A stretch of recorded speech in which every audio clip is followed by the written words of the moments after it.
दोस्तों नमस्कार। मैं आपका दोस्त और होस्ट मोहन नेवरिया जागो लोधी समाज के इस फेसबुक समूह पे जो लगभग 1.5 लाख लोगों का ग्रुप है, आप सभी का हार्दिक स्वागत करता हूं। ये खास मौका है संवाद एवं मुलाकात कार्यक्रम के तहत, जिसमें हमारे समाज की दो बच्चियों ने बहुत एक्स्ट्रॉर्डिनरी, बहुत खास काम किया है, कुछ हट के काम किया है।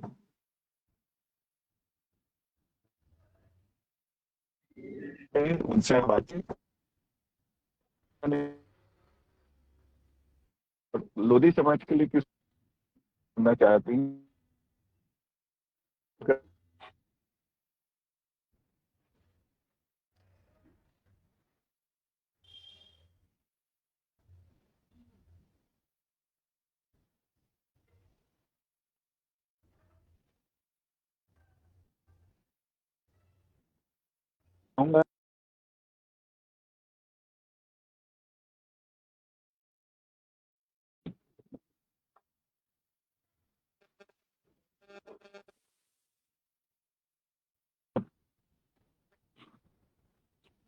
अपना थोड़ा अपने बारे में बताएं, पहले थोड़ा अपने कामों के बारे में बताएं, फिर हम सवाल। जी सर, नमस्कार सर। और सभी लोगों को जी मेरा प्लीज। नमस्कार। नमस्कार नमस्कार। आपका धन्यवाद कहना चाहती हूँ कि आपने मुझे इनवाइट किया यहाँ पर, जिससे मैं अपने कुछ पॉइंट ऑफ व्यू रख सकूं। और सर, शुरुआत करूंगी, अपना इंट्रोडक्शन दूंगी। मेरा नाम सपना वर्मा है।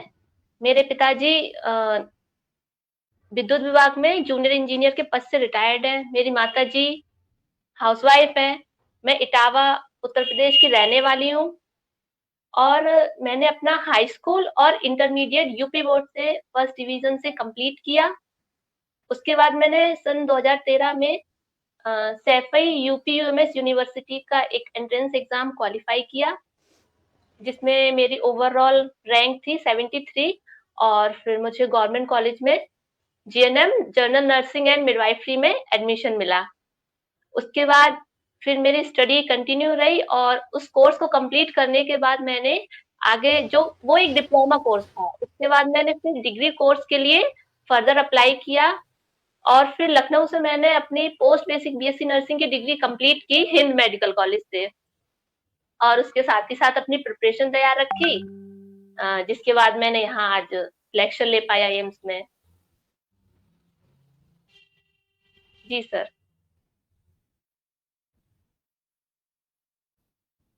अब मैं चाहूंगा कृति भी अपना परिचय दें और थोड़ा खुद के बारे में, थोड़े अपने परिवार के बारे में और थोड़ा अपने कामों के बारे में बताएं। कृति सिंह। यस। सबसे पहले सर आपका बहुत बहुत थैंक यू, आपने मुझे इस प्लेटफॉर्म पर इनवाइट किया। तो शुरू करते हैं मेरा इंट्रोडक्शन। मेरा नाम कृति सिंह है। मेरे फादर डॉक्टर सुंदर सिंह एंड मेरी मदर श्रीमती विजया राजे। मेरे फादर पीडियाट्रिशियन हैं एंड मेरी मदर हाउसवाइफ हैं। मैं जिला महोबा ग्राम चिकैरा की रहने वाली हूँ। मैंने अपना 10th and 12th CBSE board से कंप्लीट किया है, और 12th में मेरे 94% थे और 10th में 10 सीजीपीए थी। 12th के साथ ही मैंने नीट दिया था, तो उसमें मेरे 555 मार्क्स थे। तो ये मेरा फर्स्ट अटेम्प्ट था। यस, उसके कैरी ऑन। 12th के बाद फिर मैंने एक साल गैप लिया। उसके बाद मैंने दिया तो उसमें मेरे 647 मार्क्स हैं and all India rank 4330 and state rank 285 है। और इस साल मुझे जीएसबीएम मेडिकल कॉलेज कानपुर मिला है। Thank you.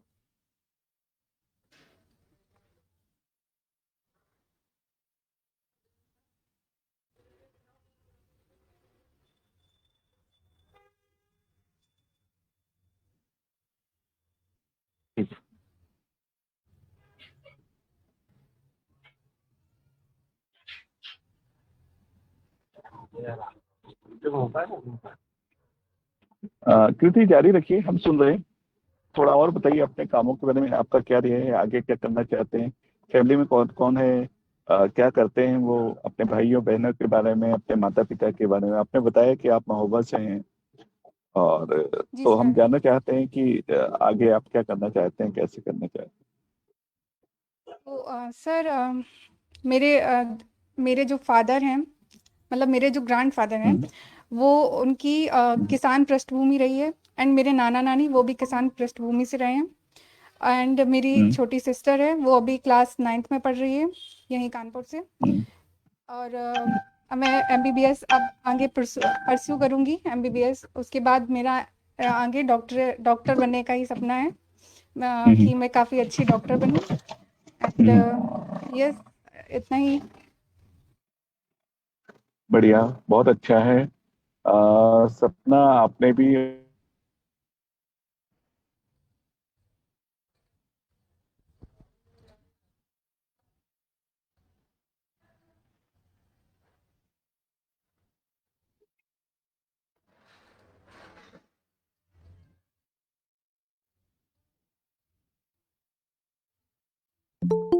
आपने क्या तैयारी की, कैसे पहुंचे? सॉरी सर, आप अपना क्वेश्चन रिपीट करेंगे? ऑडिबल नहीं था मुझे। हाँ, आपने पहुंचने के लिए क्या किया, क्या तैयारियां की? पहले से सब सोचा हुआ था कि बाद में ये सब डेवलपमेंट हुआ, घर परिवार?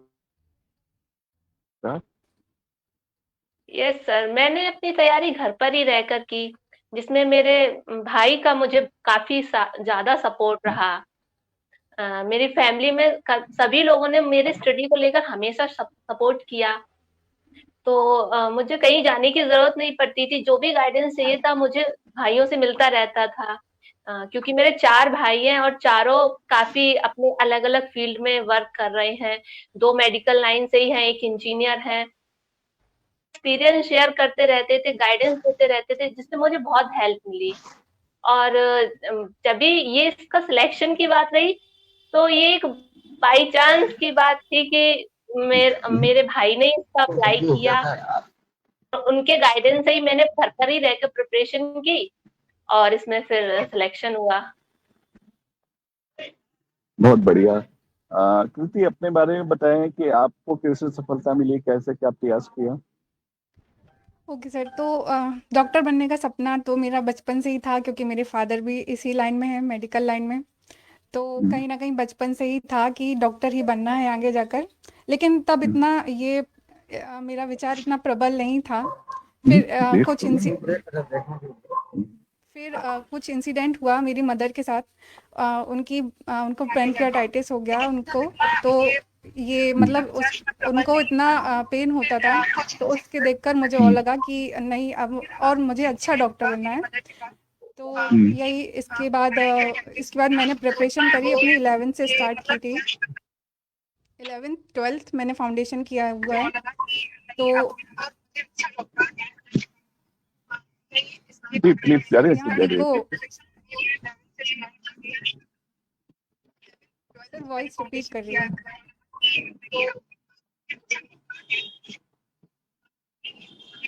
कैलाश जी, आप हैं लाइन पे? जी सर जी। जी, आप 5-6-7 सवाल आपके पास होंगे, जब तक आप कैरी करें।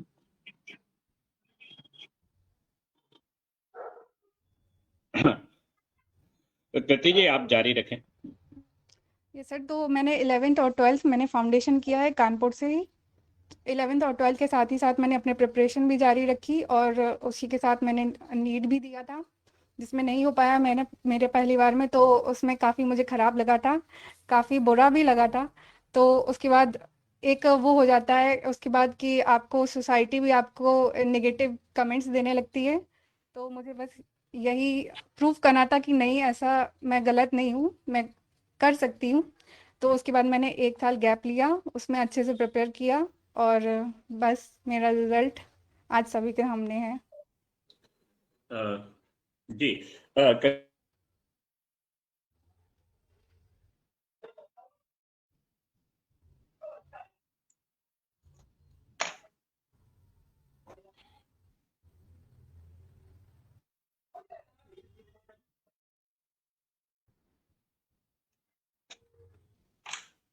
हेलो। हेलो कैलाश जी, कुछ क्वेश्चन आपके पास विजय जी ने भेजे हुए हैं। हेलो। जी, आप सुन रहे हैं कैलाश जी? कैलाश जी, कुछ क्वेश्चन आपके पास विजय जी ने। हेलो। आप सुन रहे हैं कैलाश जी? क्वेश्चन सपना, मेरी आवाज आप तक आ रही है? जी सर, आ रही है। अच्छा। बस आपसे कुछ सवाल है मेरे जी कि सर। आगे सिर्फ एमबीबीएस करने का मन है या हायर के लिए आपको मास्टर भी करना है, और किस तरह का है और किस स्ट्रीम में करना चाहते हैं, एक्सपर्टाइज कहाँ और कैसे रखना चाहते हैं? मैं फर्स्ट ऑफ ऑल मैं थोड़ा करेक्शन करना चाहूंगी। मैं एमबीबीएस नहीं, मैं हाँ, प्लीज नर्सिंग बोलिए बोलिए। स्टूडेंट हूँ।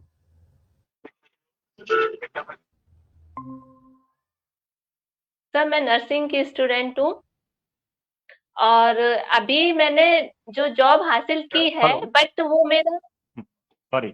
आखिरी लक्ष्य नहीं है।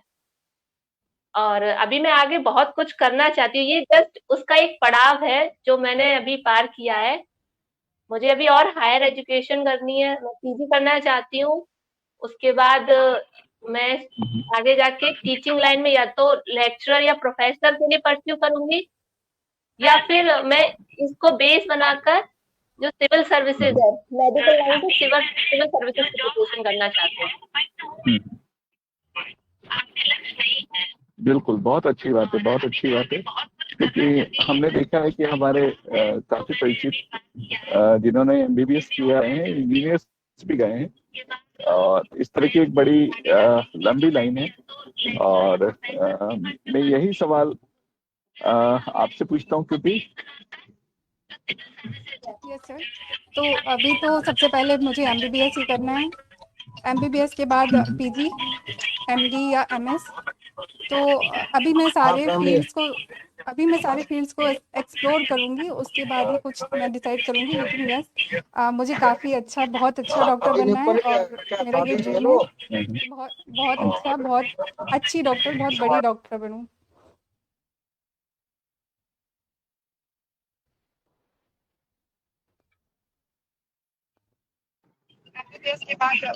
और खास तौर पे फैमिली के लोगों का भी आपसे इत्तेफाक है या फैमिली के लोग डिफरेंटली सोचते हैं? नो सर, मेरी फैमिली बहुत सपोर्टिव है। उन्होंने शुरू से ही मेरा सपोर्ट किया, मेरे हर डिसीजन में मेरे साथ वो खड़े रहे। स्पेशली मेरी मम्मी, वो सबसे ज़्यादा मेरे को सपोर्ट करती है।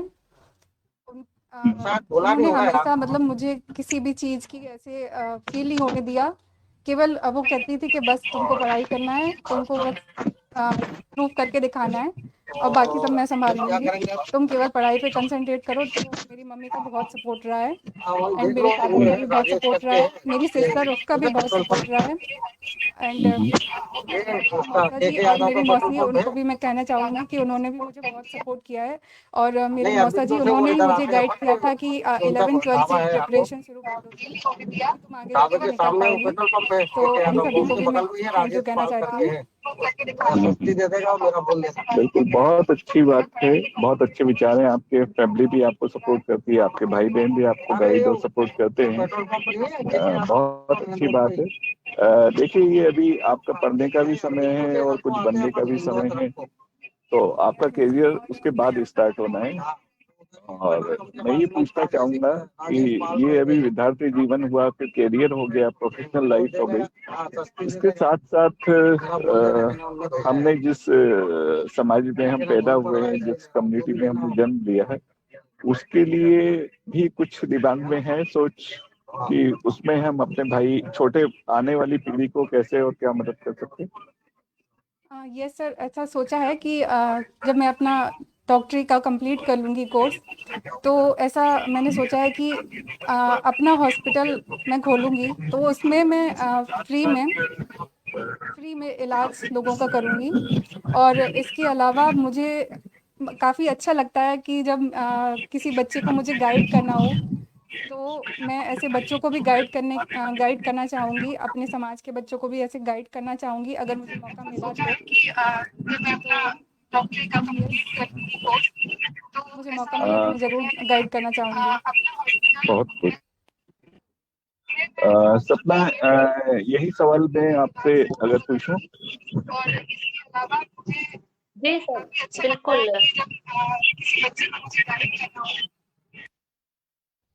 जी सर, बिल्कुल। मैं आगे के लिए मैंने बहुत कुछ सोच रखा है अपनी सोसाइटी में। काफ़ी बच्चे हैं जिनको इस जो मेरा प्रोफ़ेशन है नर्सिंग उसके बारे में नॉलेज ही नहीं है, या फिर इवन उनके पेरेंट्स भी हैं, उनको भी नहीं पता है। काफ़ी हिडन प्रोफ़ेशन है अगर देखा जाए तो। जबकि इसमें जॉब अपॉर्च्युनिटीज़ बहुत ही बढ़िया हैं, काफ़ी स्कोप है नर्सिंग में, जिसमें आप अपना करियर परस्यू कर सकते हैं। तो मुझे अगर मौका मिलेगा आगे जाके तो मैं बिल्कुल एक प्लेटफ़ॉर्म तैयार करूँगी, जिसमें मैं बच्चों को करियर रिलेटेड गाइडेंस दे सकूँ। यही नर्सिंग से ही नहीं बल्कि अदर फील्ड भी जितना मैं नॉलेज जुटा पाऊँगी, उनको प्रोवाइड करूँगी, या फिर एक ऐसे छोटा-सा कम्युनिटी बनाए, हम एक संगठन बना सकें जो छोटे-छोटे ब्लॉक या विलेज लेवल पे जाके छोटे-छोटे प्रोग्राम्स कंडक्ट करके बच्चों को गाइडेंस दे, जो 10+2 पास आउट स्टूडेंट है, जिनको एकदम वो 10+2 करने में ब्लैंक आउट रहते हैं कि क्या करना है उनको आगे जाके। तो उसके लिए गाइडेंस उनको मिलना सही टाइम पे बहुत ज़रूरी है। तो वो मैं चाहूँगी कि इससे रिलेटेड मैं कुछ काम करूँ, जिससे हमारी सोसाइटी में शिक्षा को बढ़ावा मिले और एक हमारे अच्छे समाज का निर्माण हो।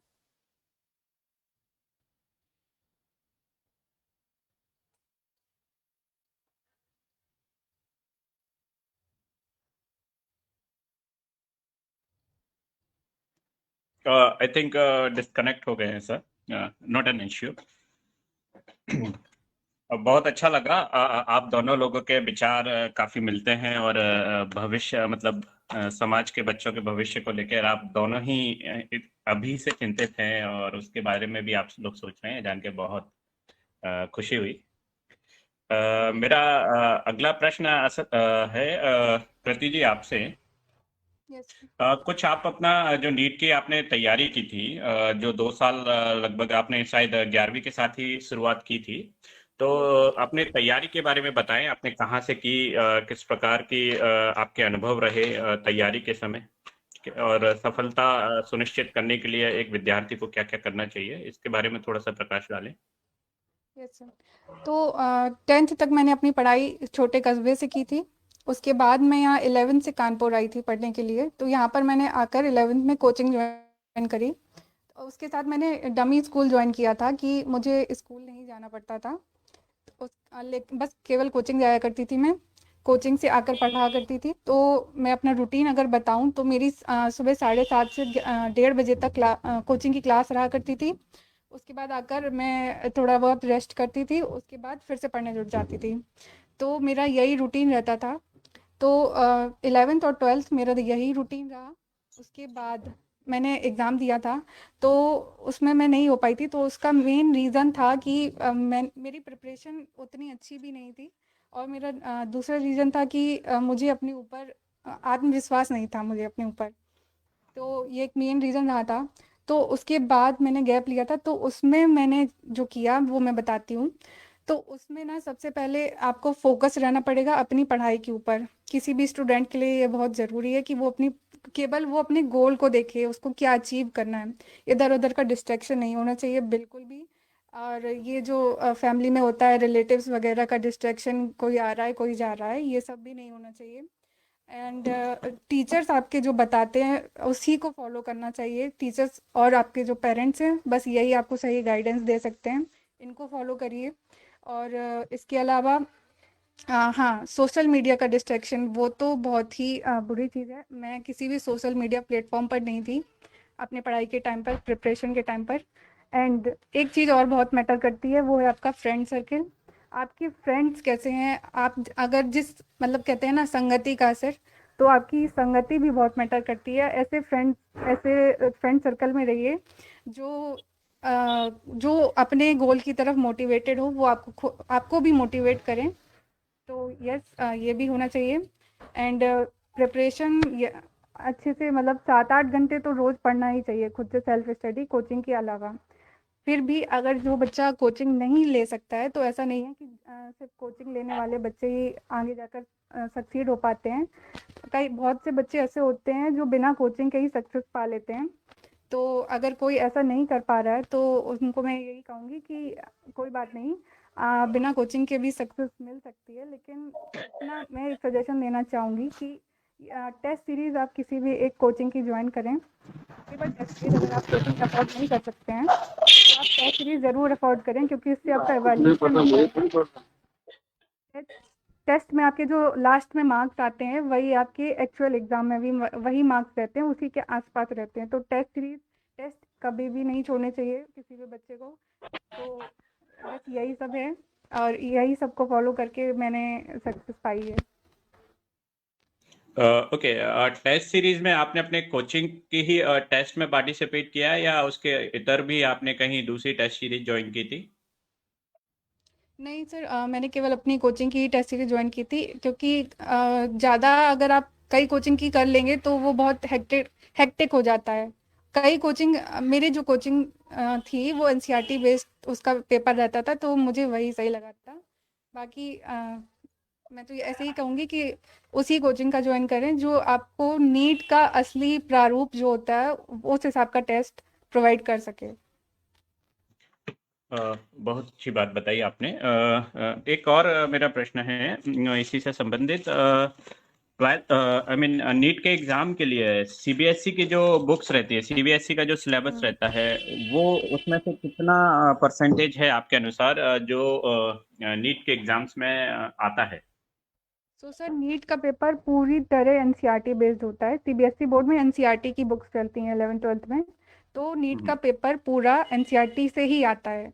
मतलब कि बायो में तो एनसीईआरटी की बुक से डायरेक्ट लाइन उठाकर रख दी जाती है नीट के पेपर में, और फिजिक्स और केमिस्ट्री भी एनसीईआरटी से ही आती है। तो एनसीईआरटी की बुक्स मस्ट हैं, भले ही वो किसी भी बोर्ड का बच्चा हो, यूपी बोर्ड, एमपी बोर्ड, किसी भी बोर्ड का, लेकिन अगर उसको नीट क्रैक करना है तो उसको एनसीईआरटी की बुक्स पढ़नी ही पड़ेंगी। जी जी, ठीक। मेरा अगला प्रश्न सपना जी से है। जी सर। जी, सपना जी, आपने जिस तरीके जो बताया उसके अनुसार मतलब थोड़ा सा प्रकाश डालिए कि किस प्रकार आपकी शुरुआत हुई है। असल में नर्सिंग में आपने किस प्रकार से शुरुआत की और इस ऊंचाई तक पहुंची, मेडिकल ऑफिसर तक आप पहुंचे हैं, तो वो किस तरीके से आपका करियर कंटूर किस तरीके से चला, उसके बारे में थोड़ा जानकारी दीजिए। Yes sir. मैं बताना चाहूंगी कि स्टार्टिंग में तो मैं बहुत ही एक ऑर्डिनरी स्टूडेंट थी, एकदम बेसिक समझ लीजिए, जो एक बच्चा रहता है नॉर्मली। तो उसके बाद थोड़ा घर से गाइडेंस मिला, भाइयों का, माता पिता का, कि ठीक है तुम थोड़ा अच्छे से तैयारी करो, प्रिपरेशन करो। हाई स्कूल में मेरा इतना अच्छा परसेंटेज नहीं रहा, तो मुझे बहुत खराब लगा उस टाइम पे कि मेरा परसेंटेज बिगड़ गया, आगे जाके मैं लाइफ में कुछ कर नहीं पाऊंगी। तो थोड़ा मैं निगेटिविटी में जाने लगी थी, बट उस टाइम मेरे भाई ने बहुत ज्यादा सपोर्ट किया। और उसके बाद फर्स्ट ईयर इंटर, वो उन्होंने काफी गाइड किया, काफी मेरे साथ, ये समझ लीजिए मेरे साथ उन्होंने पढ़ाई की, और मुझे आगे मेरा इंटर बहुत अच्छे से क्वालिफाई करवाया फर्स्ट डिवीजन से। तो उसके बाद फिर यहाँ नर्सिंग में आना एक बाई चांस की बात थी कि मेरे बड़े भैया हैं, उनके किसी कोई फ्रेंड अप्लाई करने जा रहे थे अपने किसी रिलेटिव का, तो उनको पता चला कि ऐसा ऐसे एक फॉर्म निकलता है, ये एक कैरियर ऑप्शन है। तो उनका चलो ठीक है, मैं भी अपनी बहन का अप्लाई कर देता हूँ, देखता हूँ क्या होता है। तो उस टाइम मैं अपने कोचिंग कर रही थी, प्रिपरेशन कर रही थी बैंकिंग के लिए इंटर के बाद। तो फिर मैंने इधर अपना थोड़ा सा डाइवर्ट किया माइंड, इसके अकॉर्डिंग थोड़ी सी प्रिपरेशन स्टार्ट कर दी एग्जाम के पहले। तो उसमें सारा जो सिलेबस था वो हमारे 10+2 और जो हाई स्कूल में पढ़ा था उसी से रिलेटेड सिलेबस आया था। तो फिर मैंने उसको क्वालिफाई कर लिया, और मैंने जो कोचिंग की थी उससे भी काफी ज्यादा हेल्प मिली थी। तो फिर उसके बाद मुझे एडमिशन मिला, गवर्नमेंट कॉलेज मिला, यूपीयूएमएस यूनिवर्सिटी। उसके बाद वहां मैंने जो फर्स्ट ईयर में किया अपना, इतना अच्छा नहीं रहा परफॉर्मेंस। पास में ही कॉलेज था, इटावा और सैफई का ज्यादा डिस्टेंस नहीं है, तो डेली अप डाउन करना हेक्टिक हो जाता था, थकान हो जाती थी, उतना पढ़ाई पे ध्यान नहीं जा पा रहा था। तो फर्स्ट ईयर मेरा ऐसे ही निकल गया, अच्छा परफॉर्मेंस नहीं हुआ। तो फिर मैंने उसको इवेल्युएट किया कि क्या रहा जो मेरा रिजल्ट अच्छा नहीं आया। तो उसमें मुझे लगा कि मुझे हॉस्टल लेना चाहिए, कंटिन्यूटी बना के रखूं पढ़ाई को। जो माइंड डिस्ट्रैक्ट हो रहा था, जो थकान हो रही थी, उन सब चीजों से मेरा थोड़ा कट हुआ। डिसिप्लिन लाइफ मिली, एक कंटिन्यूटी बनी मेरी स्टडी में, जिसमें मेरा एक रूटीन फिक्स हुआ।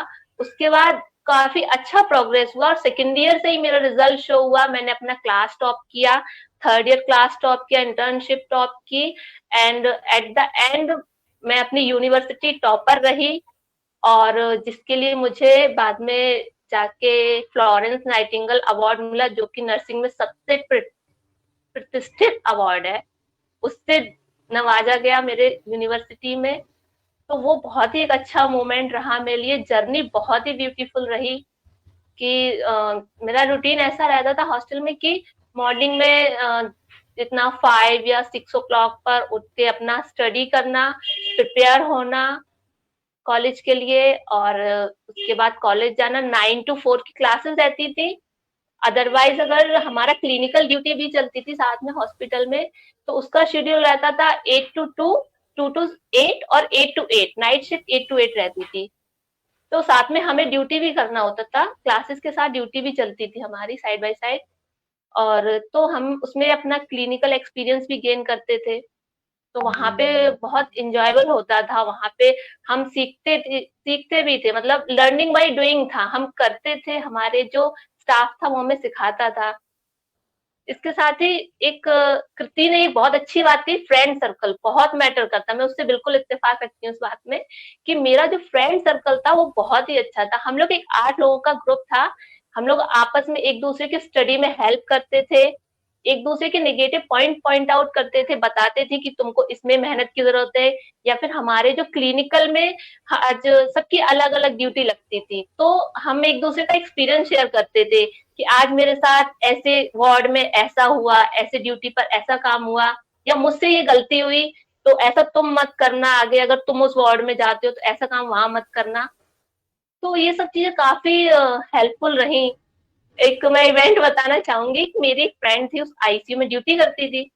उसने मुझे बताया कि वहां पर डॉक्टर्स ऐसे हैं, उन ऐसे करके वहां पे हेल्प करना वरना डांट पड़ेगी। तो जब मैंने उसकी बातें सुनी, जब मेरी ड्यूटी लगी, मैं वहां गई, तो मैंने वहां काम किया। तो डॉक्टर इतने खुश हुए, उन्होंने बहुत प्रेज किया मेरा कि तुम बहुत अच्छा काम कर रही हो और ऐसे ही करते रहना। तो फ्रेंड्स का बहुत इफेक्ट पड़ता है। और इवन आज तक जब भी थोड़ा निगेटिविटी में जाती थी, तो बाई कॉल उनसे कांटेक्ट करके वो पॉजिटिविटी देते थे, मतलब मोटिवेट करते थे। एक अभी बीच में जब भी सिलेक्शन, ऐसे मेरा भी ये सेकंड टाइम में सिलेक्शन हुआ, फर्स्ट टाइम में नहीं हुआ था, काफी कम नंबर से रह गया, तो मेरा 10 नंबर का डिफरेंस रह गया था लास्ट टाइम एम्स में। तो फिर उस चीज को लेके थोड़ा नेगेटिविटी हुई कि मैं कैसे करूंगी। तो फिर फ्रेंड्स लोगों ने गाइड किया, फैमिली ने गाइड किया कि नहीं, थोड़ा सा डिफरेंस है, तुम थोड़ा और एफर्ट करो, कर सकती हो। एक बार ये भी आया कि मैं कोचिंग ज्वाइन कर लूं, लेकिन वो काफी दूर थी, राजस्थान में जाना वहां पॉसिबल नहीं हो पा रहा। तो कुछ फैमिली कंडीशंस की वजह से माता पिता की तबीयत खराब रहती थी ज्यादा।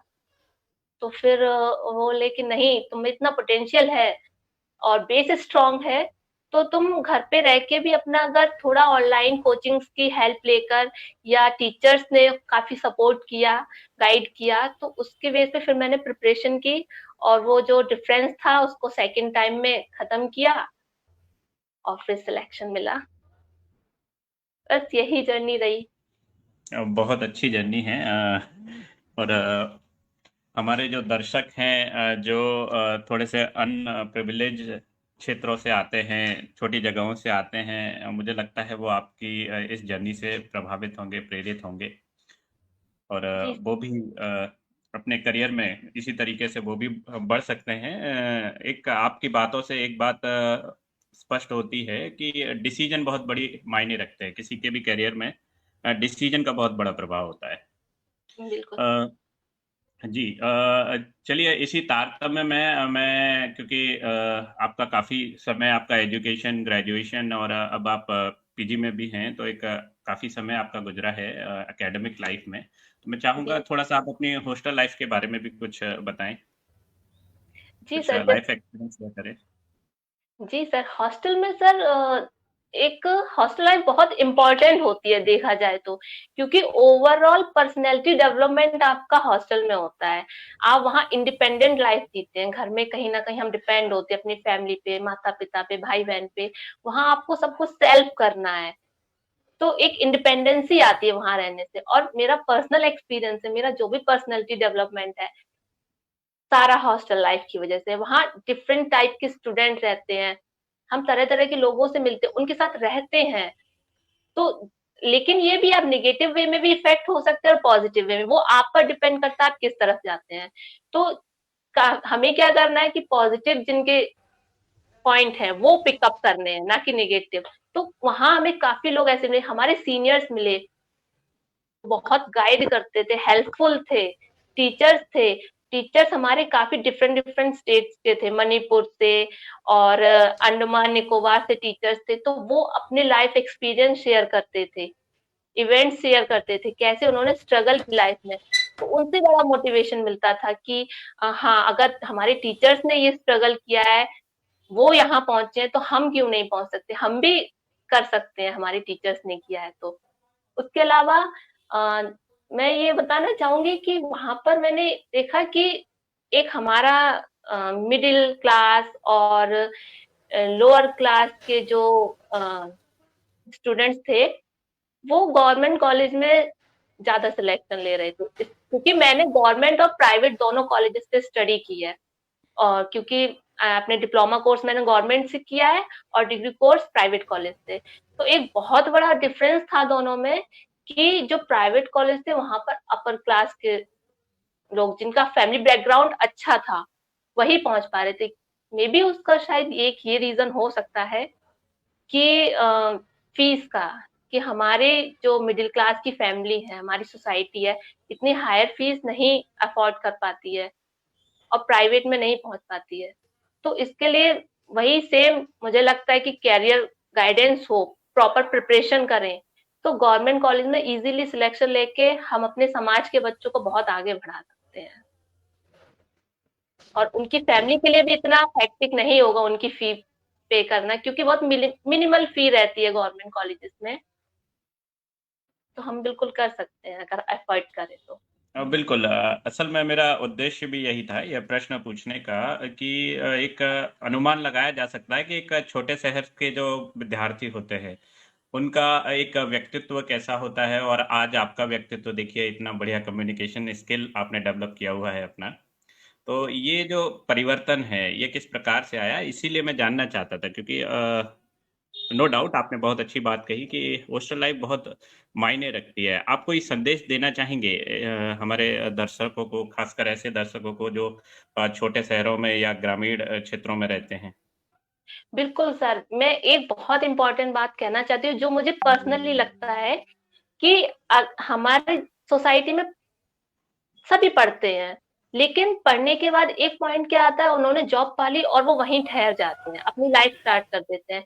लेकिन मैं ये चाहती हूँ कि एक थोड़ा सा ये चेंज आए लोगों की सोच में कि वो थोड़ा हायर एजुकेशन की तरफ बढ़े, क्योंकि एक अच्छी सोसाइटी बिल्डअप करने के लिए एक इंडिविजुअल का फिजिकली, मेंटली, इकोनॉमिकली और सोशली स्टेबल होना बहुत जरूरी है। जब हम इंडिपेंडेंट होंगे, हम अपने में सक्षम होंगे, तभी हम अपने साथी की, अपने सोसाइटी में किसी की हेल्प कर पाएंगे। अगर मैं अपने खुद प्रॉब्लम्स में जूझ रही हूँ तो मैं कैसे किसी और की हेल्प करूंगी।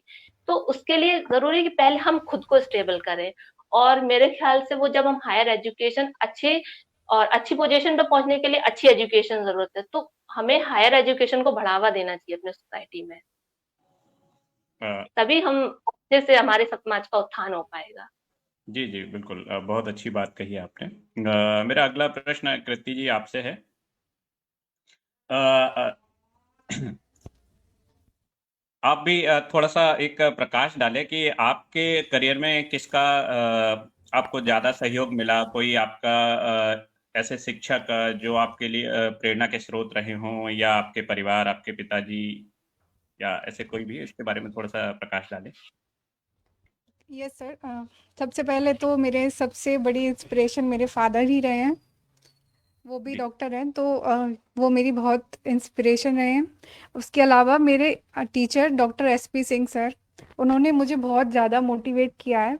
फर्स्ट ईयर में, फर्स्ट अटेम्प्ट में जब मेरा नहीं हो पाया था, तो उन्होंने ही मुझे संभाला था। उन्होंने ही कहा था कि नहीं बेटा, तुम्हें बहुत पोटेंशियल है, तुम आगे जाके अच्छा ही कुछ करोगी। इसके अलावा उन्होंने मेरी एक बहुत बड़ी हेल्प की थी, मेरी नहीं, उन्होंने सारे बच्चों की, सारे ऐसे बच्चों की जो जिनके मार्क्स 500 के ऊपर आए थे नीट में, उन सभी की फ़ीस माफ़ कर दी उन्होंने। उनसे एक भी रुपए नहीं लिया उन्होंने। तो ये एक बहुत बड़ी चीज़ है कि उन्होंने ऐसा किया बच्चों के लिए। तो मेरी वो बहुत इंस्पिरेशन रहे हैं। वो हमेशा, उन्होंने हमेशा मोटिवेट किया है, हमेशा गाइड किया है। तो मैं अब डॉक्टर एसपी सिंह सर, उनको भी थैंक यू बोलना चाहूँगी। मेरे फादर, उनको भी मैं थैंक यू बोलना चाहूँगी। एंड मेरी फैमिली जो जिसने मुझे हमेशा सपोर्ट किया, उस उनको भी। जी, बहुत अच्छा।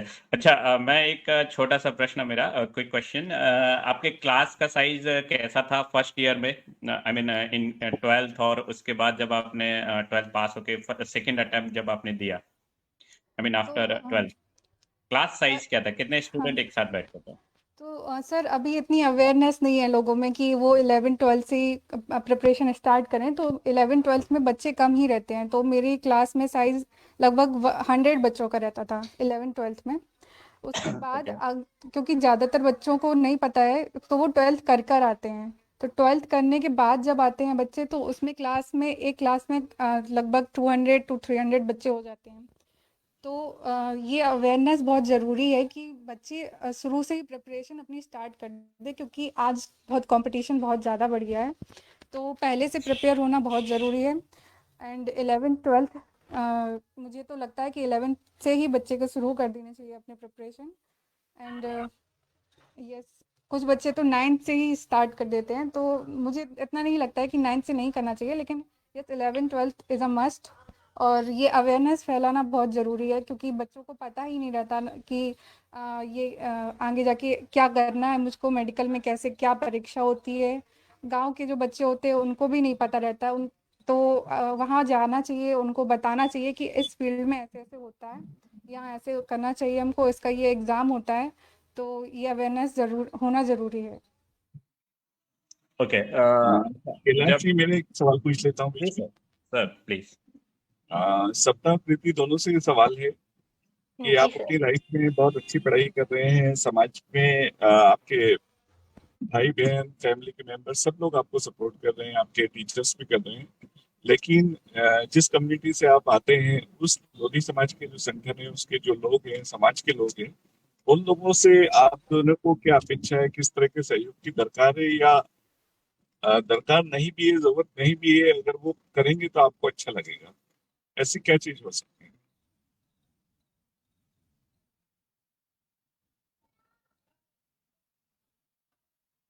यस सर, मेरा जैसा मैंने अभी पहले बताया कि मेरा मेन फोकस है जो 10+2 पास आउट स्टूडेंट हैं, उनके लिए कैरियर गाइडेंस। तो वैसे हमारी सोसाइटी में काफी कुछ चल रहा है, जैसे बच्चों को फ्री कोचिंग दी जाती है, तो वो बहुत एक अप्रिशिएट करने वाला वर्क है। तो उसी क्रम में मैं चाहूंगी कि आगे ऐसा भी हो कि कुछ कैरियर रिलेटेड काउंसलिंग सेशन हम कुछ स्टार्ट कर सकें इसके साथ ही साथ, कि जो बच्चे पढ़ रहे हैं तो वो एक अपने माइंड में सेटअप लेके चलें कि मुझे किस दिशा में आगे बढ़ना है या मुझे क्या बनना है, मैं उसको लेके अपनी स्टडी कंटिन्यू करूं आगे जाके। तो मैं ये चाहती हूँ कि थोड़ा एक ये हो कि और माता पिता सपोर्ट करे बच्चों को। जैसे हमारे जो रूरल एरिया है उसमें ये हो जाता है, कई बार देखा जाता है कि माता पिता थोड़ा निग्लेक्ट कर देते स्टडी को कि अरे ठीक है अब काम करो, 12th कर लिया इतना बहुत है, ग्रेजुएशन कर लिया इतना बहुत है। वो नहीं होना चाहिए। थोड़ा हमको सपोर्ट करना है उनको कि वो आगे हायर स्टडीज करें और आगे अच्छा अपनी सोसाइटी के लिए करें। जब सभी पढ़ेंगे तभी सभी बढ़ेंगे। तो आगे बढ़ने के लिए एजुकेशन इज वेरी मस्ट। तो यही मैं चाहती हूँ कि कैरियर रिलेटेड कुछ अपॉर्चुनिटीज उनको दी जाए, ऑप्शंस प्रोवाइड करे जाए, अलग अलग फील्ड से रिलेटेड एक्सप्लोर करके कि किस फील्ड में आप कैसे एंट्रेंस दे सकते हैं, कैसे पहुंच सकते हैं और उसमें कहां तक आगे जा सकते हैं। जैसे कि एक ये प्रोग्राम ही हमारा इसके लिए एक एग्जाम्पल है कि वो शायद काफी चीजें हैं वो उनको आज हमारे थ्रू पता चलेंगी, जो भी बच्चे देख रहे होंगे, तो मे बी उसमें से कोई एक पिकअप कर सकता है कि हाँ मैं आगे जाके ऐसा कर सकती हूँ। तो ये ऐसा ही कुछ मैं चाहती हूँ आगे और आगे बढ़े। और यही सवाल मेरा कृति से है। कृति भी कृपया इस पे थोड़ा रोशनी डालें, अपने क्या विचार है थोड़ा बताएं। यस सर, तो सबसे पहले यही मैं कहना चाहूँगी कि सबसे पहले अवेयरनेस देना बहुत ज़रूरी है। बच्चों को ये बताना ज़रूरी है कि आगे क्या-क्या अपॉर्च्युनिटीज़ हैं, क्या-क्या फ़ील्ड हैं, किस-किस फ़ील्ड में वो जा सकते हैं। तो एक ये चीज़ हो गई। दूसरी चीज़ ऐसी ये है कि कई बच्चे फ़ीस अफ़ोर्ड नहीं कर सकते हैं, तो उन लोगों को लेकिन आजकल ऑनलाइन हर चीज़ अवेलेबल है, बिना फ़ीस के। तो ऐसा एक प्लेटफ़ॉर्म बनना चाहिए जहाँ पे वो बिना फ़ीस के ऑनलाइन भी पढ़ सकें, क्योंकि कई बच्चे अफ़ोर्ड नहीं कर सकते हैं, कोचिंग जाना अफ़ोर्ड नहीं कर सकते हैं। इसके अलावा मैं तीसरी चीज़ कहूँगी, लाइब्रेरीज़। हमारे समाज के लोग लाइब्रेरीज़ हर शहर में या फिर मतलब ऐसे शहर जो कोचिंग जो स्टडी के लिए हब हैं, वहाँ पर लाइब्रेरीज़ खोली जाएँ, इससे बच्चों को हेल्प मिलेगी। और चौथी चीज़, हॉस्टल बनवाए जाएँ। और एक और चीज़ मैं बहुत कहना चाहूँगी कि हमारे समाज के जो बच्चे हैं जो अफोर्ड नहीं कर सकते, तो हमारे समाज के जो सक्षम लोग हैं, जो तो वो लोग क्या करेंगे, एक ऐसा अकाउंट बनाएं जिसमें वो लोग अपनी तरफ से जितना वो दे सकते हैं उतना पैसा उसमें दें, ताकि हमारे समाज के जो बच्चे अफोर्ड नहीं कर सकते हैं उसको, फीस को, उससे उनकी हेल्प हो। तो ये मुझे काफ़ी सही लगता है अगर ऐसा हो सके तो ये मेरी एक रिक्वेस्ट भी है हमारे समाज के लोगों से।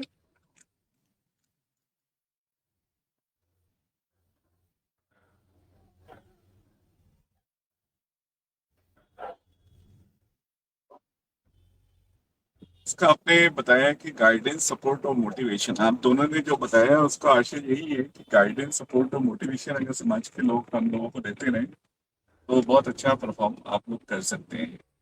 एक और चीज है, गाइडेंस सपोर्ट और मोटिवेशन के अलावा भी और कौन सी चीजें हो सकती हैं जो कि बेसिक एजुकेशन के लिए उपयोगी हो, या मिडिल लेवल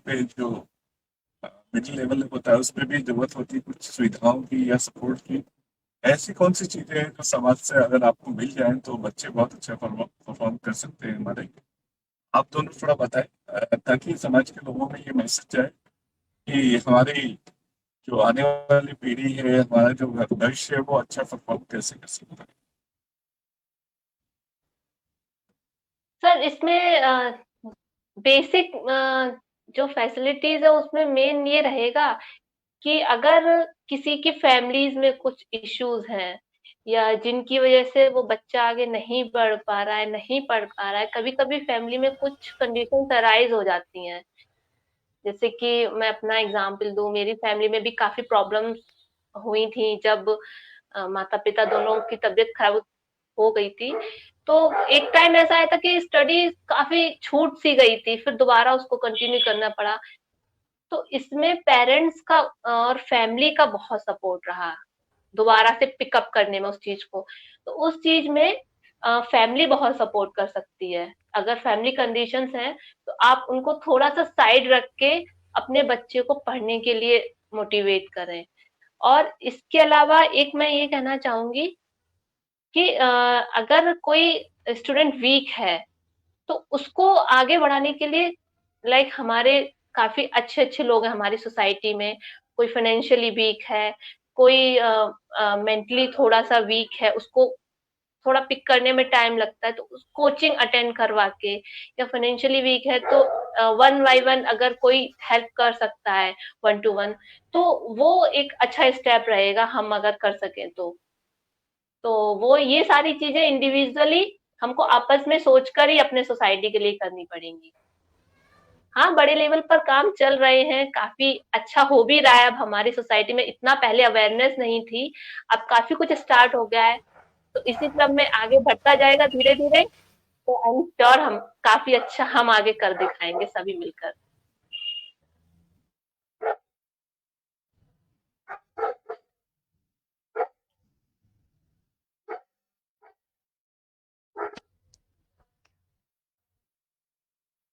सर कनेक्टेड हैं आप?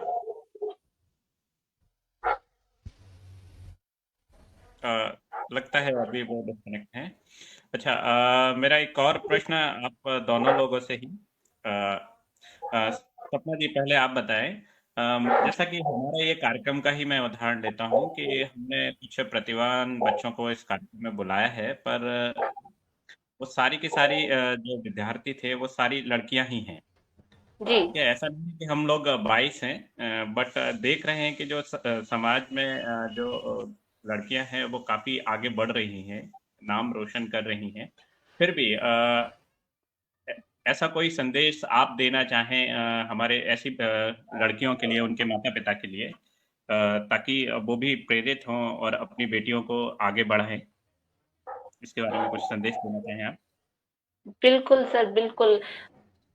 हालांकि आप हमारे शो में गर्ल्स आई हैं, लेकिन फिर भी अपने सोसाइटी में गर्ल्स को देखा जाए उतना अभी भी सपोर्ट नहीं किया जाता है, क्योंकि मैं खुद एक विलेज के बैकग्राउंड से हूँ, तो मैं अपने आसपास देखती हूँ कि कितना मेरे रिलेटिव्स में या जानने वालों में कौन कितना आगे बढ़ा है।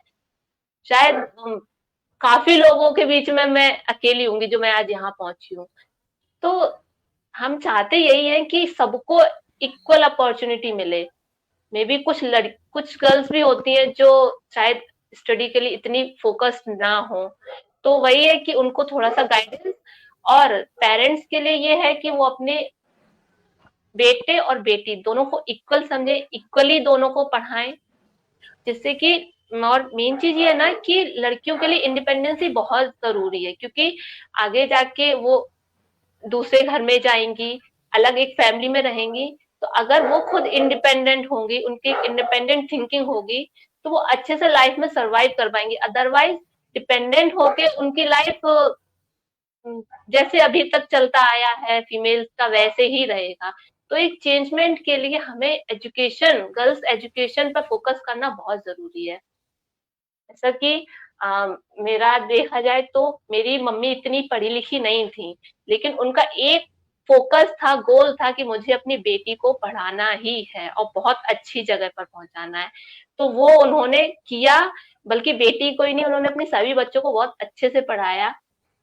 तो इसके लिए मैं अपने मम्मी पापा को बहुत थैंक्स बोलना चाहूंगी कि उन्होंने इतना अपना कहते हैं ना, एक पेट काट कर हम लोगों को पाला पढ़ाया, गांव से आके शहर में एक वातावरण दिया कि हम पढ़ सके और ग्रो कर सके।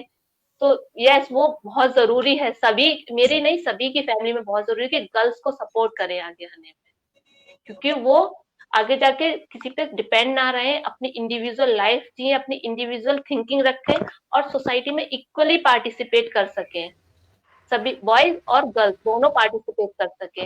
और काफी फील्ड्स हैं जिसमें गर्ल्स बहुत अच्छा परफॉर्म कर सकती हैं, जैसे मेरा ही फील्ड है, इसमें गर्ल्स के लिए बहुत बेटर अपॉर्चुनिटीज है और बहुत उनको आगे जाके काफी अच्छा कैरियर है। तो बिल्कुल गर्ल्स के लिए आगे होना ही चाहिए। बहुत अच्छी बात बताई, और मुझे लगता है कि हमारे दर्शक भी आपकी जो सोच है इससे जुड़ेंगे, और वो भी जी अपनी सर। बेटियों को, बिल्कुल अपनी बेटियों को आगे बढ़ाएंगे। अगला एक प्रश्न मेरा आपसे, जैसा अभी चर्चा में आपने बताया, तो मैं ये जानना चाह रहा हूँ कि जो ऑनलाइन कोचिंग क्लासेस होती हैं, जी आपने भी इसका उपयोग किया है, तो इससे फायदा मिलता है, या किस तरीके से ये डिफरेंट होती है बनस्पत जो रेगुलर क्लासेस होते हैं उनसे? सर बिल्कुल, डेफिनेटली मेरे लिए तो काफी हेल्पफुल रही, क्योंकि मैं घर से दूर जाकर कोचिंग करना नहीं मेरे लिए पॉसिबल था।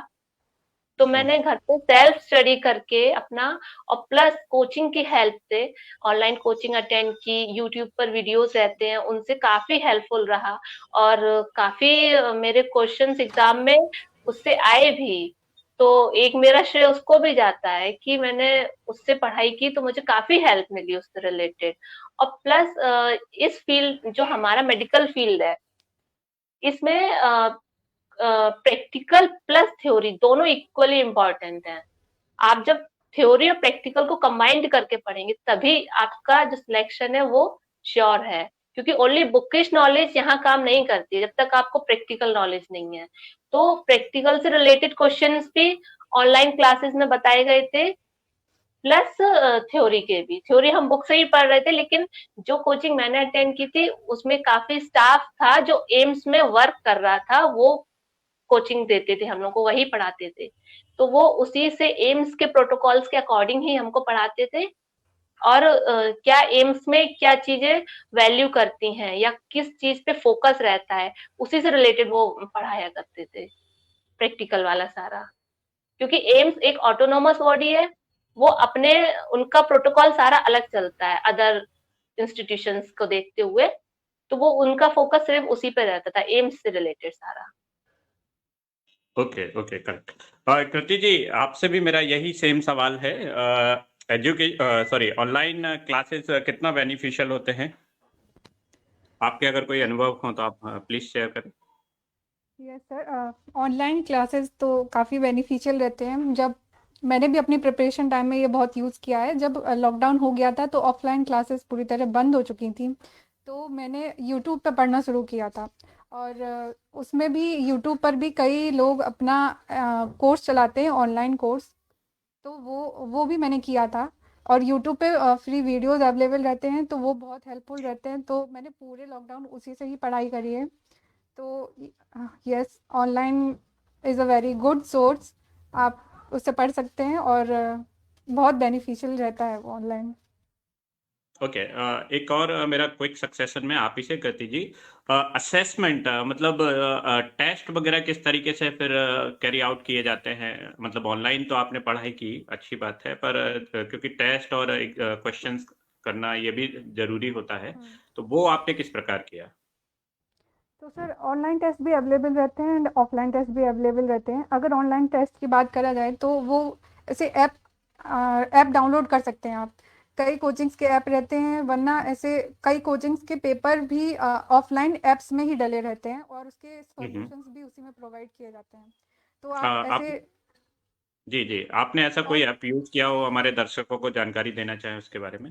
यस सर, जो हमारी नीट की जो कंडक्टिंग बॉडी है, एनटीए कंडक्टिंग बॉडी है, उसने अपना ऐप लॉन्च किया था इसी साल मई में।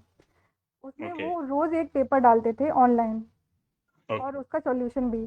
तो वो ऑनलाइन मोड में हुआ करता था, 3 घंटे का पेपर होता था वो। उस 3 घंटे में आप ऑनलाइन पेपर दे दीजिए, उसके बाद उसमें आपका सॉल्यूशन आ जाता था पेपर के बाद, और आपने क्या गलतियां करी हैं, कौन सा क्वेश्चन छोड़ा हुआ है, कौन से क्वेश्चन करे हैं, कौन से सही हैं, कौन से गलत हैं, ये सब उसमें लिख कर आता था। और आपके टोटल मार्क्स ये भी लेकर आते थे। तो वो उस ऐप का यूज़ मैंने किया है, एनटीए ने ही दिया था, एनटीए ही कंडक्टिंग बॉडी है नीट की। इसके अलावा कई कोचिंग्स के आते हैं, जैसे कि अगर मैं नेम लूँ तो एलिन एलिन ने भी अपना ऐप लॉन्च किया था। उसमें उसमें फ्री पेपर्स ऑनलाइन अवेलेबल कराए थे। और ऑनलाइन का एक और फ़ायदा है कि उसमें जो बच्चे हैं ना, वो काफ़ी ज़्यादा संख्या में जुड़ते हैं, तो आपको पता चलता है कि आप पूरे ऑल ओवर इंडिया में कहाँ स्टैंड कर रहे हैं इतने बच्चों में। ये बहुत फ़ायदा रहता है। ऑफलाइन जो टेस्ट होते हैं उसमें इतने बच्चे नहीं जुड़ पाते हैं, तो उसमें आपको इतना असेसमेंट नहीं हो पाता है। लेकिन ऑनलाइन में ऑल ओवर इंडिया में आपको अपनी रैंक पता चलती है। तो ऑनलाइन टेस्ट वो काफ़ी बेनिफिशियल रहते हैं। बहुत अच्छी जानकारी आज आपने दी है।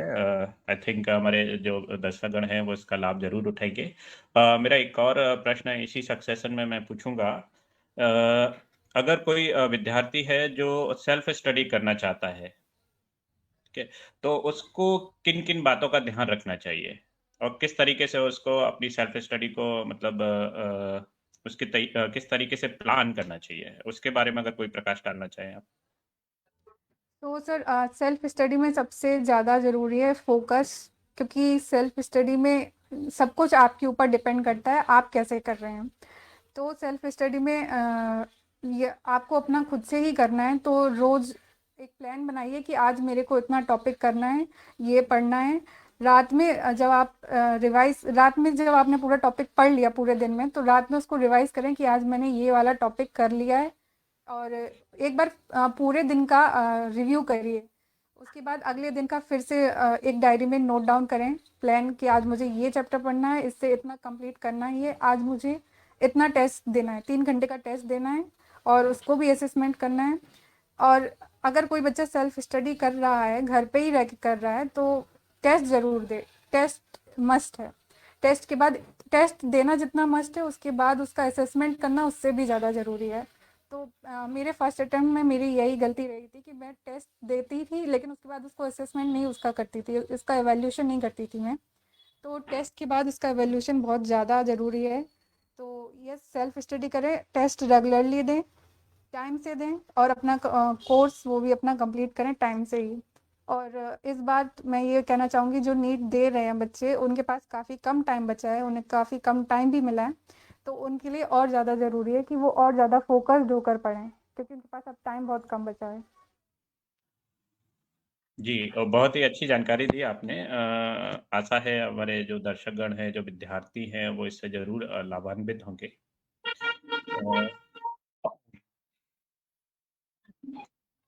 अ, एक और मैं प्रश्न पूछना चाहूँगा, लेकिन उससे पहले विजय जी भाई साहब हमारे साथ जुड़े हैं, अगर आपको कोई प्रश्न पूछना हो तो? धन्यवाद केला जी। मेरा एक इनके कीर्ति और सपना, आप सबसे पहले आप दोनों को बहुत-बहुत बधाई तथा शुभकामनाएँ। Thank you sir. Thank you sir. सपना, कीर्ति, आपकी सफलता आपके परिवार को बहुत बड़ा योगदान है, आप दोनों की सफलता में। तो हमारे दर्शक आपके परिवार से मिलना चाहते हैं। यदि कुछ बातचीत करा सकती हैं आप तो। सपना, कीर्ति दोनों आप। सर एक्चुअली मेरे पेरेंट्स की तबीयत खराब रहती है, तो वो इस समय कनेक्ट नहीं हो सकते हैं। हाँ, जी। कीर्ति, आपके फादर मम्मी कनेक्ट हो सकते हैं? ये सर मैं अभी बुलाती हूँ।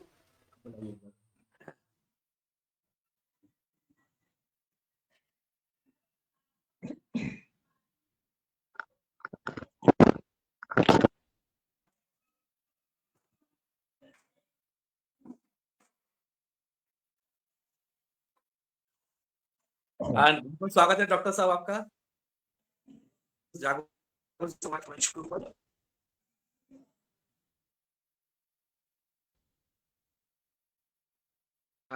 म्यूट है आप।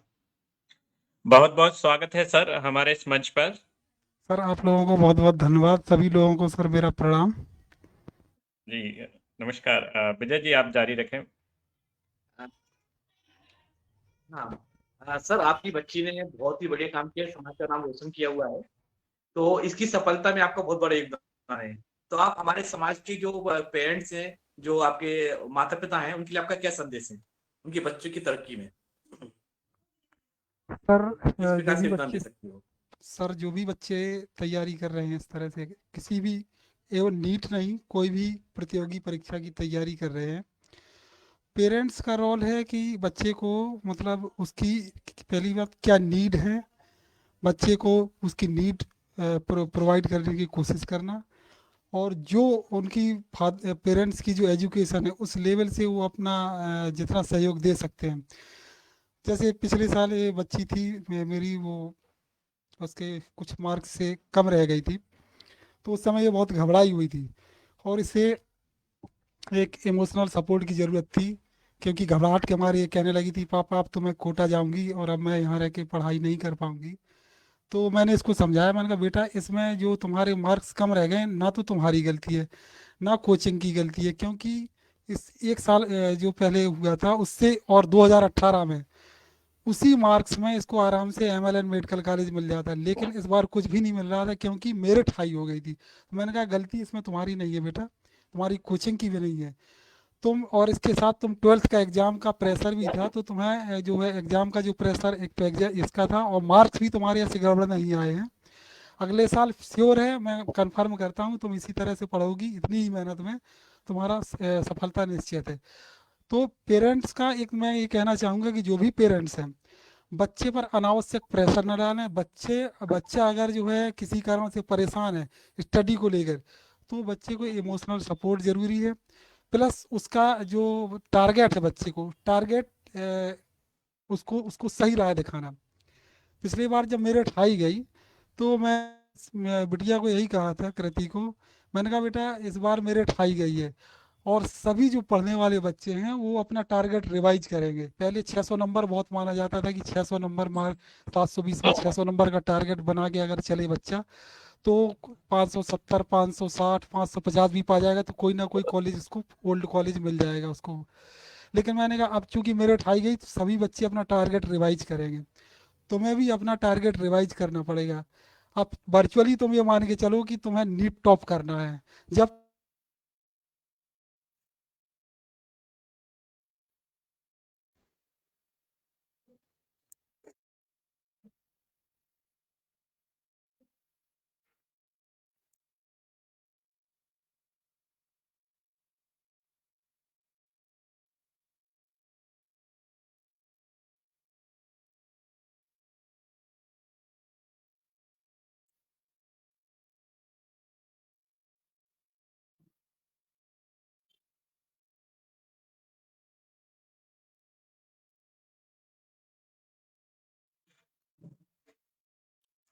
सर आपका नेटवर्क से प्रॉब्लम है, हैंग हुई है, वॉइस नहीं आ रही सर आपकी।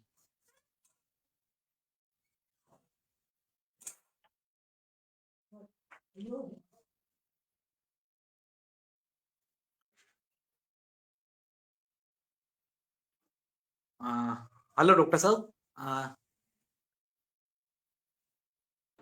चलिए, नमस्ते। सपना जी आ गई हैं, आई थिंक उनके साथ भी कोई है उनके परिवार से।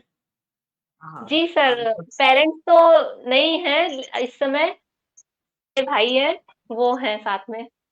जी, अनिल जी बहुत बहुत स्वागत है धन्यवाद। आपका। जी स्वागत है बहुत बहुत आपका। धन्यवाद। सपना जी, नाम बताएं अपने भाई साहब का। जी, इनका नाम है अनिल कुमार वर्मा। जी जी विजय जी, भाई साहब आप जारी रखें प्लीज। अनिल जी, आपका, आपके परिवार को और आपका आपने योगदान बताया कि आपका उनकी सफलता में बहुत बड़ा योगदान है। तो आप समाज के लिए क्या मैसेज देना चाहेंगे कि परिवार का किस प्रकार सहयोग कर सकती है बच्चों की सफलता में? विजय नमस्कार। नमस्कार। अरे, जब जब बच्चे अपनी स्टडी करते हैं तो उनके माता पिता को बराबर उनके साथ खड़े रहना चाहिए, क्योंकि बच्चे तो सिर्फ स्कूल तक ही सीमित होते हैं, लेकिन आगे की जो रणनीति है, जो उनका मार्गदर्शन करने के लिए पेरेंट्स हैं, उनको उनके लिए गाइडेंस देखना चाहिए कि उनको किस दिशा में अपनी पढ़ाई को करना है, उनके लिए क्या बेहतर है। ये सभी माँ बाप के ऊपर डिपेंड करता है। जैसा कि सपना तो एक अपने स्कूल में स्टडी ही कर रही थी, इंटर कॉलेज में थी, लेकिन मैंने स्वयं जाके देखा कि क्या इसके लिए बेहतर हो सकता है। तो सबसे पहले उनको जीएनएम कोर्स कराया।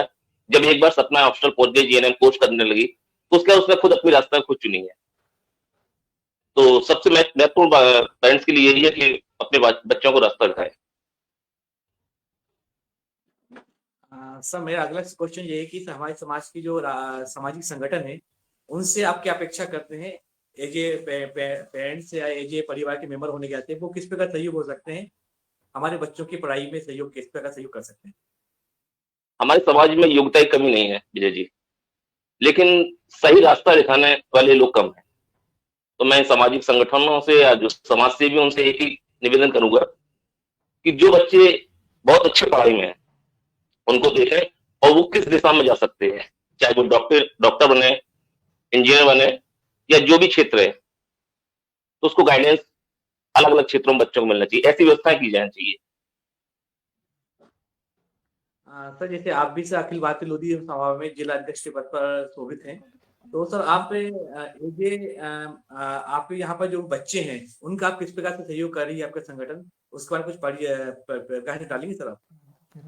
सर लॉकडाउन से पहले हमने काफी क्लासेस यहाँ खोली थी, लेकिन लॉकडाउन के बाद वो प्रॉपर चल नहीं पाई हैं। और इस वक्त जो वर्तमान जिलाध्यक्ष हैं श्री पवन राजपूत जी, वो दोबारा उनको चलाने की कोशिश कर रहे हैं। बहुत बहुत धन्यवाद अनिल जी, आपका बहुत बहुत धन्यवाद। और हम चाहते हैं कि आप जैसे परिवार की तरफ से हमारी बेटियों को आगे बढ़ाएं, और इस प्रकार हमारे समाज जब तक उनकी 50% आबादी पढ़ेगी लिखेगी नहीं तो हमारा समाज आगे नहीं बढ़ सकता है।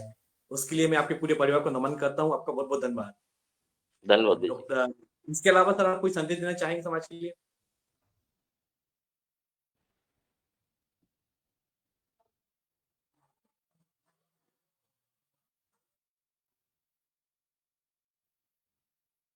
हेलो। हाँ सर, इसके अलावा सर कोई संदेश समाज के लिए सर आपकी ओर से? बिल्कुल सर, समाज में ग्राम स्तर से बच्चों की नींव मजबूत करने के लिए कुछ ऐसी व्यवस्थाएं की जाए जिससे बच्चे शुरू से ही नींव मजबूत। होता क्या है, जब बच्चे ऊपर क्लास में आ जाते हैं, लेकिन जब वो इंग्लिश मीडियम क्लासेस के बच्चों से फेस करते हैं तो उनको काफी प्रॉब्लम्स होती हैं। तो उनकी नींव हमेशा मजबूत रहे, कुछ ऐसी व्यवस्थाएं हमारी होनी चाहिए समाज की, और ये समाज की प्रबुद्ध जन है वो एक ऐसी व्यवस्था, ऐसा संगठन तैयार करें जिससे कि बच्चों की नींव शुरू से मजबूत होकर चले। हमारे मोस्टली जो गांव के ग्रामीण क्षेत्र के बच्चे हैं वो इंग्लिश का काफी कमजोर है, तो उनको इंग्लिश की क्लासेस वगैरह मिलनी चाहिए, ताकि ये जब भी नीट या जो एग्जाम्स जो है उनकी तैयारी करें तो उनको थोड़ा सा फेस करने में आसानी रहे। बहुत बहुत महत्वपूर्ण आपका सुझाव है समाज के सामाजिक संगठनों के लिए। अनिल जी बहुत बहुत धन्यवाद आपका। और मैं डॉक्टर साहब से जुड़ चुके हैं हमारे साथ में, मैं डॉक्टर साहब को इनवाइट करता हूँ दोबारा कि सर आपसे मेरा प्रश्न है कि सर सामाजिक संगठनों का क्या रोल हो सकता है हमारे समाज के नौजवानों की तरक्की में सर, इस प्रकार उपलब्धियों को आगे बढ़ाने में सर।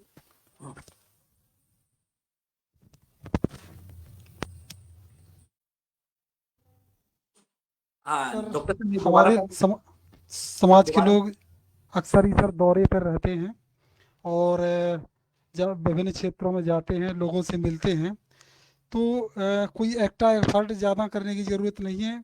अगर सर वो फील्ड में जाते हैं और लोगों को, पेरेंट्स को, बच्चों को जागरूक करते हैं सर, तो ये भी एक बहुत बढ़िया प्लेटफॉर्म हो सकता है।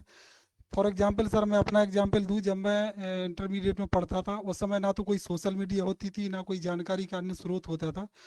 12th तक मुझे ये भी नहीं पता था कि डॉक्टर कैसे बनता है, और ना ही जैसे मैं महुआ में पढ़ता था 12th में, तो उस कोई बताने वाला नहीं था कि कोई मतलब क्या इसमें करना पड़ता है, कोई एग्ज़ाम होता है, क्या होता है।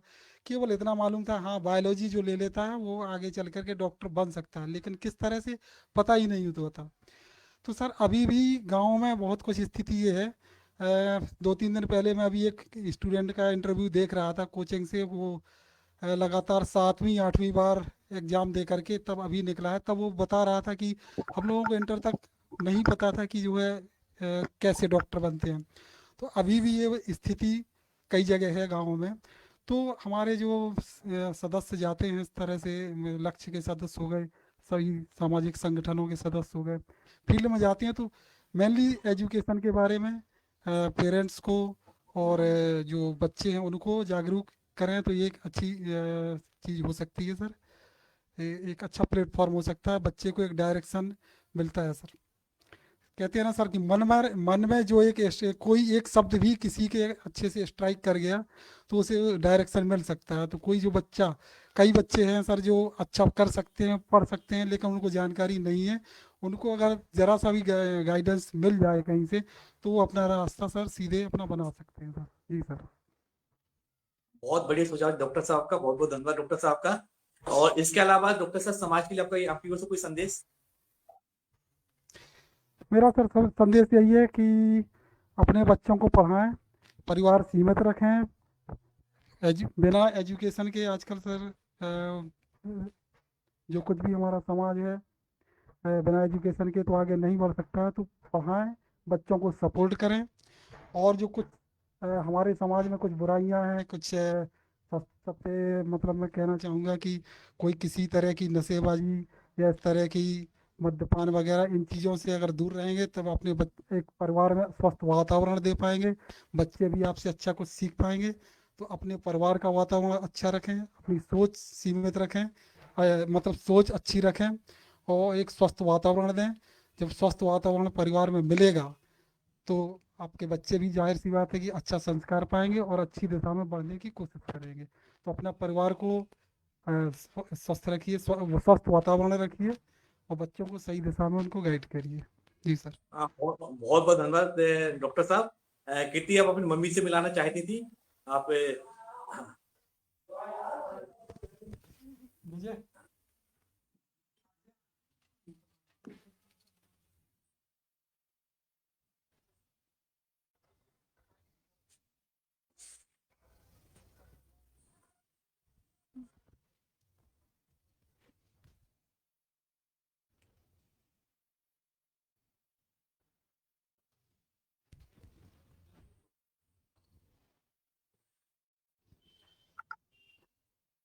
बहुत बहुत स्वागत है मैडम आपका जागरूक समाज मंच पे।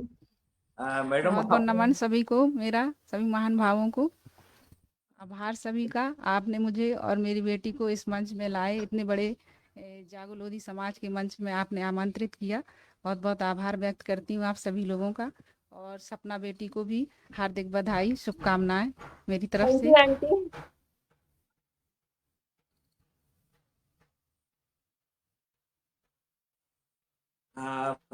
मैडम मैं आपसे, मेरा एक क्वेश्चन था कि आपका जो आप हमारे परिवार, आप किस प्रकार का समाज में संदेश देना चाहते हैं कि हमारे परिवार जो हमारे हैं, उनका वो सहयोग कर सकते हैं?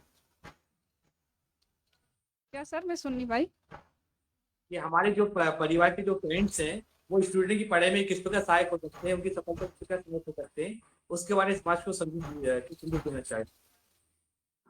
मेरे को अभी भी नहीं आया समझ में,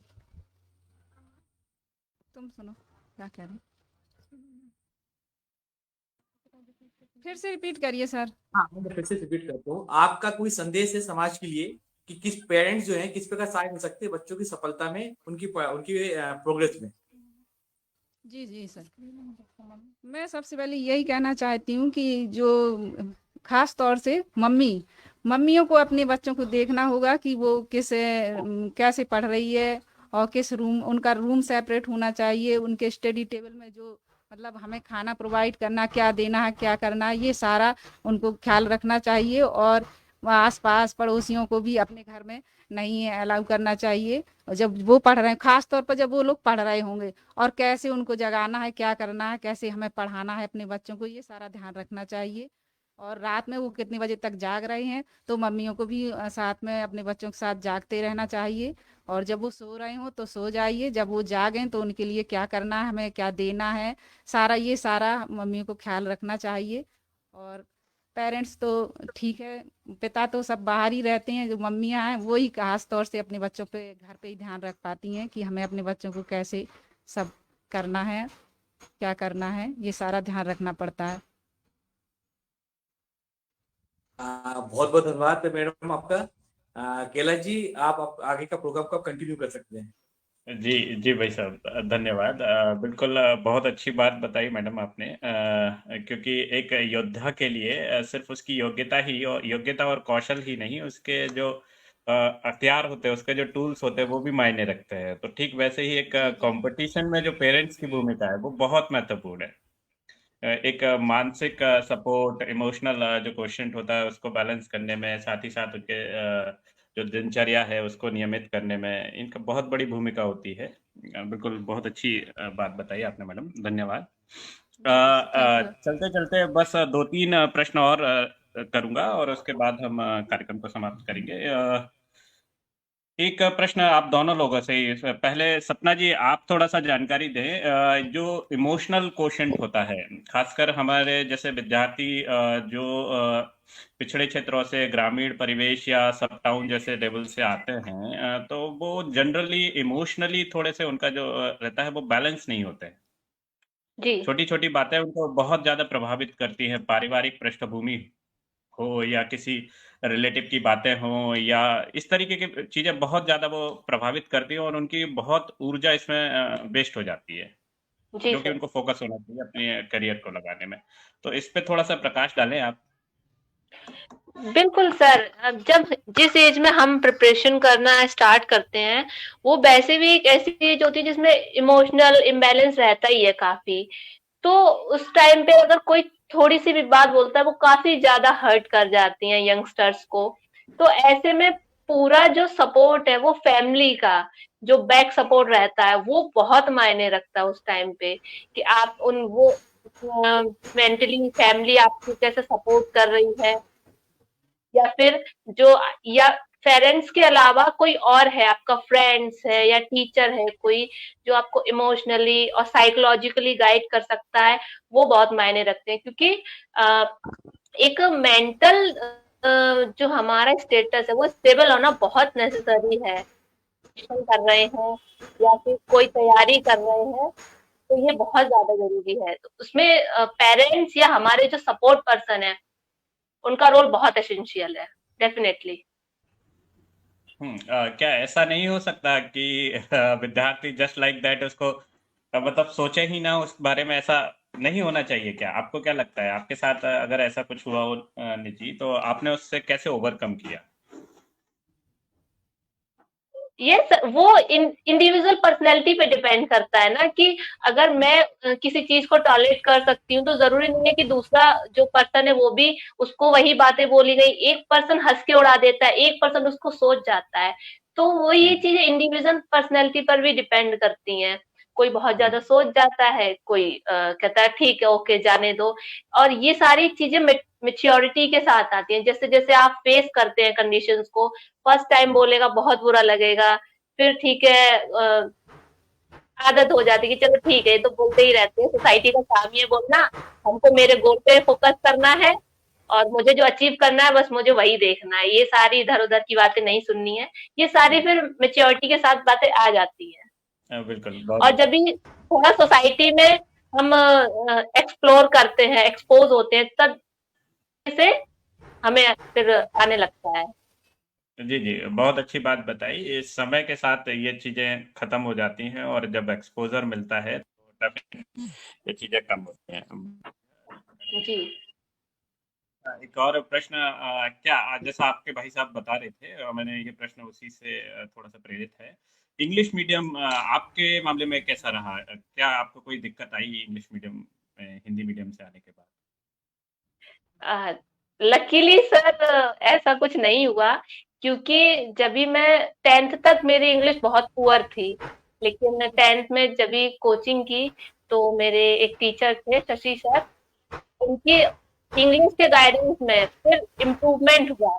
उसके बाद ऐसा हुआ कि मुझे कभी इंग्लिश में कोई प्रॉब्लम ही नहीं आई, इवन इतनी बेटर हो गई कि मैंने अपने ग्रेजुएशन के टाइम पे इंग्लिश से ही सारा किया था। तो फिर आगे जाके मुझे कभी प्रॉब्लम नहीं आई, क्योंकि जो समय था, समय रहते मुझे सही गाइडेंस मिल गया। तो फिर आज मेरी इंग्लिश काफी बेटर है। ओके, बहुत अच्छा। कृति, व्हाट अबाउट यू? इंग्लिश में ही पूछ रहे सर हैं। जी, बताएँ। मुझे तो इंग्लिश में ऐसी कोई दिक्कत नहीं आई, क्योंकि मेरा बोर्ड भी सीबीएसई था और सीबीएसई की वही किताबें मैंने पढ़ रखी थी, तो मुझे ऐसी कोई खास दिक्कत नहीं आई। बाकी हुँ, ऐसा नहीं है कि हर जगह इंग्लिश इंग्लिश केवल बुक्स में पढ़ने के लिए मायने है। बाकी जब आपके टीचर्स पढ़ाते हैं तो वो हिंदी मीडियम वाले जो बच्चे हैं उनको भी अलग से समझाते हैं। अगर उनको समझ ना आए तो उनको भी अलग से समझाते हैं वो। तो ऐसी कोई दिक्कत नहीं आनी चाहिए। बाकी आगे जब आप हायर स्टडीज़ में जाएँगे तो वहाँ तो इंग्लिश इम्पोर्टेंट है ही, तो वो सीखनी तो ज़रूरी है। अच्छा, आपको जीएसबीएम अलॉट हुआ है कृति जी, करेक्ट? Yes sir. आपकी कॉलेज स्टार्ट हो गए क्या? क्लासेस स्टार्ट हुई हैं? नो सर, फ़ेब से हैं, 1 फरवरी से।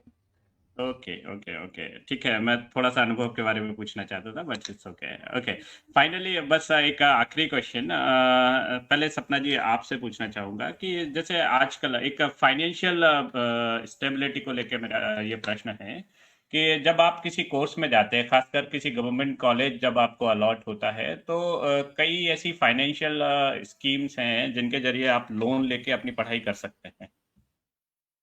ठीक है, तो मेरा प्रश्न ये है कि क्या आपने कभी इस तरीके का लोन लिया, या आपको कैसा लगता है कि विद्यार्थी को नहीं ऐसा करना चाहिए कि अगर उनके फाइनेंशियल बैकग्राउंड कमजोर है तब भी वो लोन लेके पढ़ाई करें, सेल्फ डिपेंडेंट बने, बनस्पत वो ये अपेक्षा करे कि कोई उनकी मदद करे, कोई सामाजिक संगठन उनकी मदद करे, वो सेल्फ डिपेंडेंट क्यों नहीं बनना चाहे?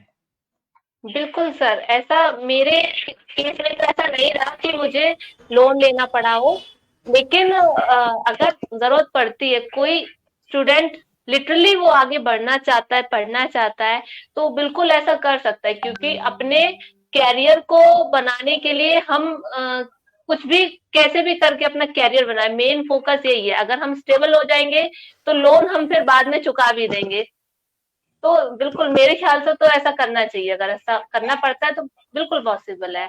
अगर कहीं और से सपोर्ट मिल जाता है तो बेटर है, अगर नहीं मिलता है तो फिर ये कर सकते हैं। मतलब विद्यार्थियों में इस तरफ का एक वो नहीं, रुझान देखने को नहीं मिलता, वो इस तरीके के डिसीजन नहीं लेते, कॉमन बात है ये है। और अक्सर कर ये चीजें सुनने को मिलती हैं कि क्योंकि हम फाइनेंशियली थोड़े से वीक हैं, इस वजह से वो हमेशा सपोर्ट के लिए की तरफ मतलब उनका रुझान रहता है बनस्पत की वो इंडिपेंडेंट होके थोड़ा सा इस डायरेक्शन में जाए। जी सर, बिल्कुल। बिल्कुल बिल्कुल। विजय जी भाई साहब, और भी अगर आपका कोई प्रश्न हो, अदरवाइज आज के कार्यक्रम को समाप्ति की ओर ले चलेंगे। सपना कीर्ति, आप दोनों से मेरा एक लास्ट क्वेश्चन है कि आपने अपनी जीवन रूपी यात्रा में बहुत से खट्टे और मीठे अनुभव की अनुभूति की होगी, तो आपके मन में हमारे समाज के लिए क्या परिकल्पना है? सर एक बार फिर से बोल दीजिए। आपने अपनी जीवन रूपी यात्रा में बहुत से खट्टे और मीठे अनुभव की अनुभूति की होगी, तो आपको हमारे समाज के लिए कैसी परिकल्पना, कैसा समाज होना चाहिए हमारा? जी सर, बिल्कुल। कभी अच्छे लोग भी मिले, कुछ ऐसे भी पॉइंट आए जहाँ पे कई लोगों ने क्रिटिसाइज भी किया, जो हमारे साथ के ही थे उन्होंने क्रिटिसाइज किया, लेकिन नो मैटर, वो क्रिटिसिज्म हम अपने पॉजिटिव में लेकर और आगे बेटर करने के लिए यूज कर सकते हैं। तो लेकिन हमारा एफर्ट ये होना चाहिए कि हम अपने आगे आने वाली जनरेशन को एक ऐसा जिसमें वो फ्रीली थिंकिंग रख सके, अपनी सोच रख सके और फ्री होकर अपना डिसीजन ले सके कि जिस वे में उनको आगे बढ़ना है वो डिसाइड कर सके। एनवायरमेंट क्रिएट करना चाहिए आगे जाके हम लोगों को। बहुत बढ़िया, बहुत बढ़िया, बहुत बढ़िया। कीर्ति जी, आपके क्या विचार है इस बारे में?